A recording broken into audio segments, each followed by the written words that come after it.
بلوچستان کے علاقے کیچ سے تعلق رکھنے والے صحافی اور دی نیوز اخبار کے سابق ڈسٹرکٹ ایڈیٹر ساجد حسین سویڈن سے لاپتہ ہو گئے ہیں۔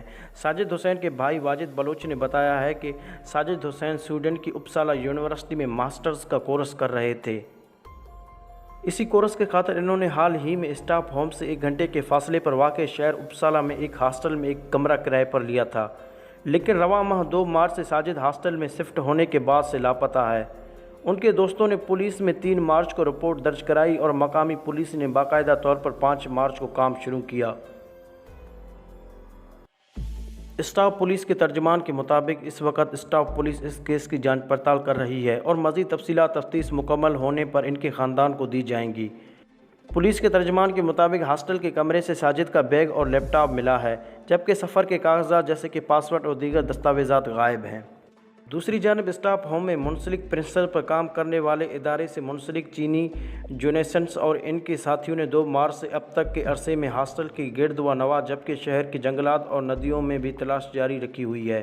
ساجد کی گمشدگی کی اطلاعات اپسالہ یونیورسٹی کے ایرانی زبان کے پروفیسر کرینا جہانی نے 2 مارچ کو پولیس کو دی۔ کرینا نے ساجد پچھلے کئی ماہ سے بلوچی اور انگریزی زبان کے لغت تیار کرنے میں مصروف تھے۔ ایک انٹرویو پر بات کرتے ہوئے پروفیسر کرینا نے کہا ہے کہ ساجد ایک نہایت ہی اچھے اور وقت کی پابندی کرنے والے انسان ہیں۔ میں نے انہیں 2 مارچ کو اسکائپ پر کال کی جس کا جواب نہیں آیا۔ مجھے تشویش ہوئی کیونکہ میں ان کے سویڈن آنے کا سبب جانتی تھی۔ کرینا نے بتایا کہ پولیس نے انہیں کہا ہے کہ ساجد شاید کچھ وقت کے لیے کہیں چلا گیا ہو، لیکن ساجد کے دوست اور میں کافی پریشان ہو گئے، اس لیے ہم نے کیس رجسٹر کرنے پر زور دیا۔ ناظرین، پروفیسر کرینا کے مطابق پولیس نے ان کو اطلاع دی کہ 2 مارچ پیر کے روز ساجد کے بینک اکاؤنٹ سے پیسے نکالے گئے تھے، لیکن پولیس اس سے زیادہ اطلاع نہیں دینا چاہتی۔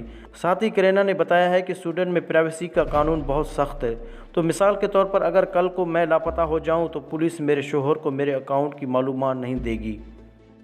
دوستو، ساجد کے بھائی واجد بلوچ نے بتایا ہے کہ ساجد اتنا غیر ذمہ دار نہیں ہو سکتا کہ وہ گھر والوں کو بتائے بغیر اتنے لمبے عرصے کے لیے کہیں چلا جائے۔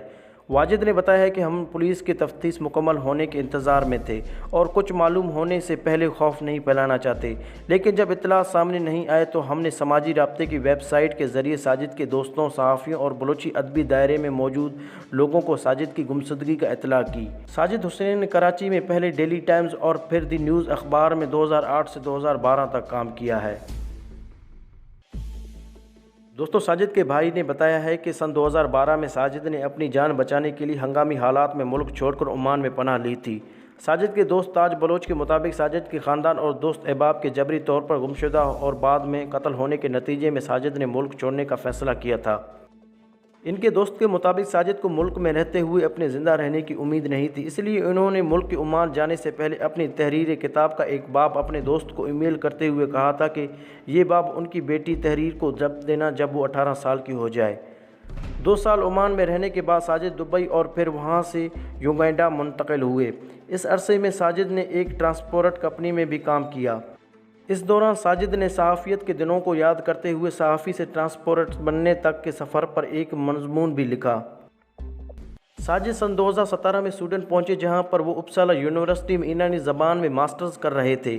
ساجد نے سن 2019 میں سویڈن میں پناہ لینے کے لیے درخواست دی جو کہ قبول ہو چکی تھی۔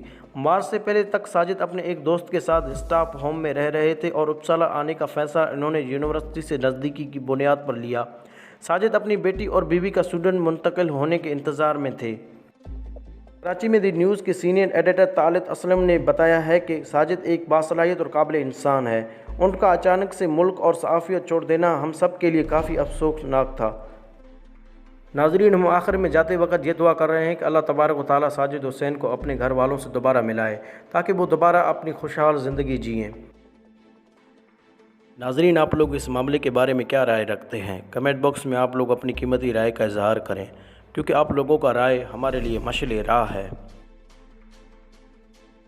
ویڈیو پسند آنے کی صورت میں اس چینل کو سبسکرائب کریں، اس ویڈیو کو لائک کریں، شیئر کریں اور کمنٹ باکس میں آپ لوگ اپنی قیمتی تجاویز سے ضرور آگاہ کیجیے گا۔ ایک اور نئے ویڈیو تک آپ کا، ہمارا، ہم سب کا خدا نگہبان۔